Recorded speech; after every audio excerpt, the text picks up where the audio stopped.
This is TWiT. WOTF, the way of the future, that's the name of this religion, will focus on, quote, the realization, acceptance, and worship of a Godhead based on artificial intelligence developed through computer hardware and software. They're going to fund God research. need with a spaceship is all I can think of. It will seek to build working relationships with AI industry leaders. Have they contacted you? You're an AI industry leader, Phil. They haven't. Apparently, I'm not a leader enough. And they're going to target AI professionals and laypersons who are interested in the worship of a Godhead based on AI. This could be... If there's nothing else I learned from college, it's to not take people who say the word Godhead seriously. That is a red flag. You see the word Godhead, you know that's not a serious person. It sounds a little bit like the Church of the Subgenius, right?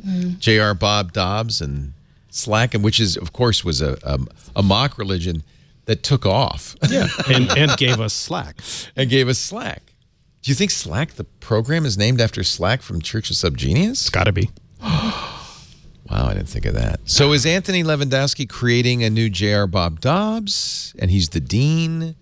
Is he serious? Well, he's got this thing he says in the article where he's like, well, clearly AIs are going to take over, so I want to be in on the ground floor as yes, I want to be the collaborator. That's so why that he's I'm the not dean. lined up against the wall when they... Yeah, he doesn't want the AIs smart. to think he's trying to take over. Yeah, that makes sense. And that's why he's just the dean. He's a facilitator. Got it. This is a dude who watched Avengers Age of Ultron and was like, that Ultron, I feel like he's got a business plan that could work. So I'm going to back him. It's weird. When you read the manifesto, it comes across as almost plausible in a way that, you know, this is coming and we should be looking for ways to actually do this more safely. But I'm sorry, with the timing of this and the way it's all done, I can't help thinking he's pulling a Hubbard. And, you know, this is going to be the first Scientologist of the technology movement. Or it's a joke and he has a lot of free time, or he's sincere. There's three possibilities. But the timing of this in relation to the court case is interesting. That thing's going to drag on. He's got to do something in the meantime, right? He's obviously not hireable at this point. Right? He says the idea needs to spread before the technology. The church is how we spread the word, the gospel. If you believe it, then start a conversation with someone else and help them understand the same things. Now, this you agreed with when I read this, Phil. He says, the change is coming, a change that will transform every aspect of human existence, disrupting employment, leisure, religion, the economy, and possibly decide our very survival as a species.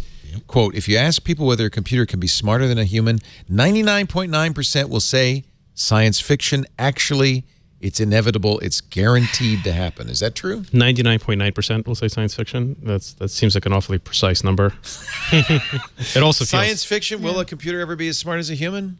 Oh, undoubtedly. Undoubtedly. Well, obviously. Obviously. I'm clearly in the... I want to figure out, how are you defining smart? Are you defining it as the ability to synthesize every in possible an way. In creativity, Yes. Will there be anything? Will there be any single thing that humans can do better than computers? Tennis. No. No, but I guess not my a single is, thing. Are they going to teach themselves that, or are we going to have to teach them to think like us, or will they find a way to eventually process so that it's so much further that we can't comprehend? Look at AlphaGo as a really good template for this. AlphaGo is the Go playing computer that Google developed. And when we talk about Deep Blue was taught to play chess, not just given the rules, but given ways to weigh chess. And all chess programs work like this, way to weigh positions and say who's winning and go for the better position. AlphaGo, they said, here's the rules of Go, just play it. It played it millions of games and taught itself. Yeah. And in fact, interestingly, I think, came up with a way to play that isn't, that master Go players say, you know, this is beautiful. This is artistic. When you see a machine play chess, most chess players would agree, you can tell it's a machine. It's not human. It's mechanical. It's not art. But apparently, and I'm not a good enough Go player to judge this, but apparently AlphaGo plays in an artistic fashion that is even innovative, that master Go players, like the world champion that it beat last year or earlier this year, I guess, say this is giving us new ideas for how to play Go. So there's your answer. You can have machines that learn. At least in some constrained environments. I mean, so are you in the... So I'm going to put you on the spot, Lisa. Okay. Ian says yes. But not as soon as people think, but yes. Eventually. Yeah. Phil says yes, probably agrees sooner or later.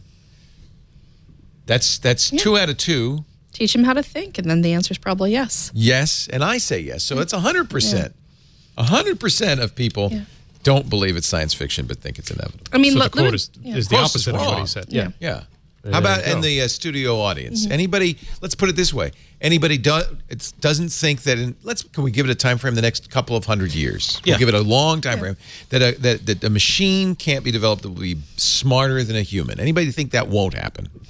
0 hands. Okay. Will it be smarter than an octopus? Might actually be the real question. Octopuses those things really are cunning. smart. But Yeah, yes. those They're things are really smart. Yeah, I mean, look at how mollusks learn and think and I adapt. know. I Especially saw with Finding their Nemo. ephemeral That thing, lives. Yeah. smart.